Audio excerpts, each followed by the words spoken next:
الحمدللہ وقفا والصلاة والسلام علی سید الانبیاء اما بعد اعوذ باللہ السمیع العلیم من الشیطان الرجیم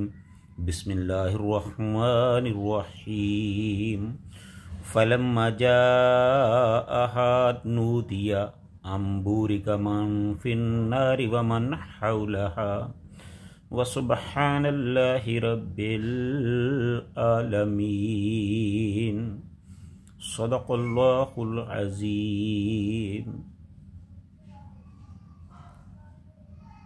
ہر قسم کی بڑائی، کبریائی، حمدیں، تعریفیں اللہ ذوالجلال کی ذات والا صفات کے لیے، جو سارے جہانوں کا خالق و مالک اور پیدا کرنے والا ہے، اور لاکھوں کروڑوں درود و سلام شفیع المذنبین رحمت للعالمین امام الانبیاء حبیب خدا شمس الضحیٰ بدر الدجا والی بطحا زینت کعبہ حضرت محمد رسول اللہ صلی اللہ علیہ وآلہ وسلم کے لیے۔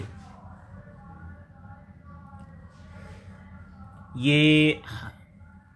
جو آپ کے سامنے میں نے آیت تلاوت کی ہے، یہ سورہ نمل کی 8ویں آیت ہے۔ اس سے پہلے ہم آیت نمبر 7 میں یہ بیان کر چکے ہیں کہ حضرت موسیٰ علیہ السلام کو جب دور سے ایک آگ نظر آئی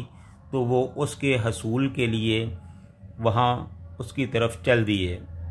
تو جب موسیٰ علیہ السلام آگ کے پاس پہنچے تو وہاں انہوں نے ایک عجیب معاملہ پایا۔ وہاں نہ تو کوئی انسان تھا، کوئی ذی روح تھا، وہاں کوئی چیز موجود نہ تھی، بلکہ وہاں انہوں نے دیکھا کہ آگ جل رہی ہے، اور یہ آگ دنیاوی آگ کی طرح نہیں ہے،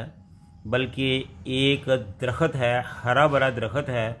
وہ آگ اس میں سے نکل رہی ہے۔ تو حضرت موسیٰ علیہ السلام اس چیز کو دیکھ کر ابھی حیران ہی ہو رہے تھے کہ اس آگ میں سے یا اس درخت میں سے جو آگ نکل رہی تھی، وہاں سے آواز آئی کہ نودیا فلما جاءہا، پس جب وہ وہاں پہنچے، نودیا تو وہاں سے آواز آئی، ام بورے کا من فی النار، پاک ہے، بہت ہی بابرکت ہے جو اس آگ میں ہے، ومن حولہا، اور جو اس کے ارد گرد میں ہے یا جو اس ماحول میں ہے، سبحان اللہ، اور اللہ تعالیٰ پاک ہے، رب العالمین، جو سارے جہانوں کا پالنے والا ہے، جو سارے جہانوں کا رب ہے، پروردگار ہے۔ مفسرین بتاتے ہیں کہ نودیا ام بورے کا، جب اس درخت سے، جب اس آگ سے یہ ندا آئی کہ ام بورے کا من فی النار، کہ بڑی ہی بابرکت ہے جو اس آگ میں، بڑا ہی بابرکت ہے جو اس آگ میں ہے اور جو اس ماحول میں ہے۔ تو وہ بابرکت کیا ہے؟ وہ اللہ تعالیٰ کا پیدا کردہ وہ نور تھا جو روشنی کی صورت میں، آگ کی صورت میں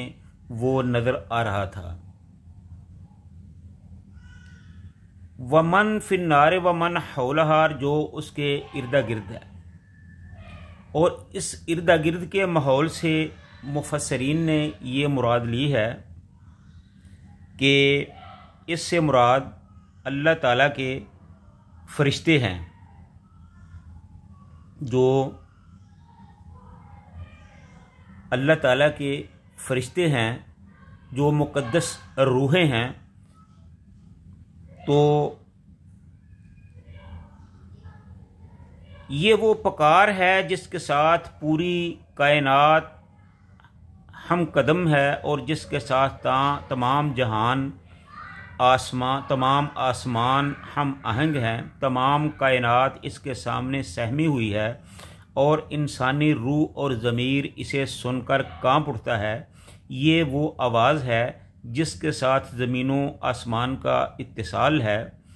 اور انسان جو ایک چھوٹا سا ذرہ ہے وہ اس عظیم اور بلند ذات کی آواز کو پاتا ہے، اور ایک فانی اور ضعیف انسان ایک لافانی اور قوی ذات باری کے ساتھ جڑ جاتا ہے، اس کے ساتھ مربوط ہو جاتا ہے۔ یعنی کہ جب ایک عام انسان اس آواز کو سنتا ہے، اس کا اس آواز کے ساتھ تعلق بنتا ہے، تو وہ انسان بھی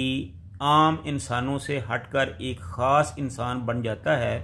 اس کو بھی اللہ تعالیٰ ان بابرکت لوگوں میں شامل کر لیتا ہے جس کے بارے میں یہ کہا گیا ہے کہ یہ ماحول اور اس کے ارد گرد بھی بابرکت ہے۔ تو یہ آواز اللہ تعالیٰ کی آواز تھی، جسے جب موسیٰ علیہ السلام نے سنا تو وہ موسیٰ سے موسیٰ علیہ السلام بن گئے، ایک عام انسان سے ایک خاص انسان بن گئے، ایک ضعیف اور ناتواں انسان سے ایک مضبوط انسان بن گئے، ایک صرف انسان سے اللہ کے پیغمبر، نبی اور رسول بن گئے۔ اللہ تعالیٰ نے انہیں وہ مقام عطا فرمایا جو کسی انسان کے بس میں نہیں ہے، بلکہ وہ مقام ہے جسے اللہ تعالیٰ جسے چاہتا ہے عطا کرتا ہے، نواز دیتا ہے۔ تو اس آواز کے ساتھ ہی اس انسان کو بھی نواز دیا گیا، وہ بھی اللہ کے خاص انسانوں میں سے شمار ہونے لگے، یعنی ان کو رسالت کا درجہ دے دیا گیا۔ جب وہ وہاں پہنچے تو ندا آئی، پکارا گیا۔ یہاں پکارنے والے کا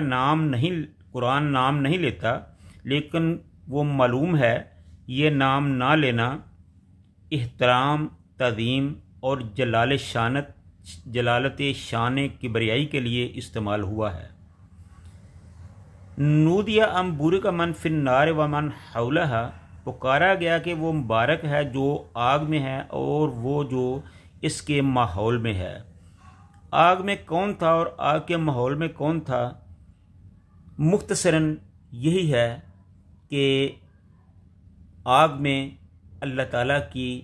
کا پیدا کردہ نور تھا جو اللہ کے فرشتوں نے وہاں پیدا کیا تھا، ایک ماحول بنایا تھا، اور اس کے ارد گرد اللہ کے پاک باز فرشتے تھے، اور اسی بابرکت ماحول میں حضرت موسیٰ علیہ السلام بھی رنگے گئے اور وہ بھی بابرکت ہو گئے۔ تو یہ تھی اس کی مختصر سی تفسیر۔ ابھی اس میں بہت کچھ کہا جا سکتا ہے، لیکن ہم یہاں اپنی گفتگو کو انہی الفاظ میں اکتفا کرتے ہوئے ختم کرتے ہیں۔ اللہ تعالی ہم سب کو اپنے قرآن، اپنے پیغمبر کی